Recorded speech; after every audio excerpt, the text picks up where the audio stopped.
In dark times, where do we look for the light? 2020 was a challenging year globally with increased isolation and anxiety, financial stress and health concerns. This Easter, though, comes amidst the rollout of vaccines and the promise of a post-pandemic future. But for many people, the negative impacts of the pandemic will be long-lasting, whether through job loss, homelessness, domestic violence, addiction, or family separation. Even for the many people who have escaped the harshest effects of the pandemic, there is a weariness we may never have experienced before. But Jesus says, "I am the light of the world. Whoever follows me will never walk in darkness, but will have the light of life." His words are for you today. Follow him and life will be illuminated in a whole new way.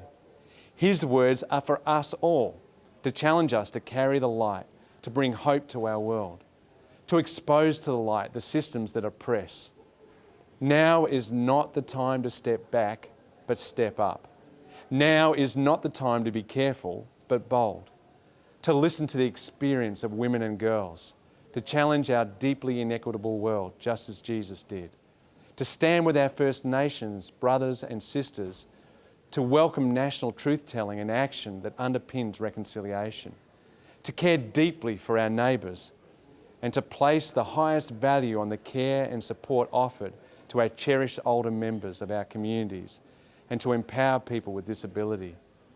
This last year has shown us that change is possible if we choose, that homelessness can be addressed if we prioritise providing housing first, that people can find freedom from gambling when poker machines are turned off, that providing income support at levels that offer dignity and alleviates poverty prevents people from having to make impossible decisions between housing, food, medications and paying bills.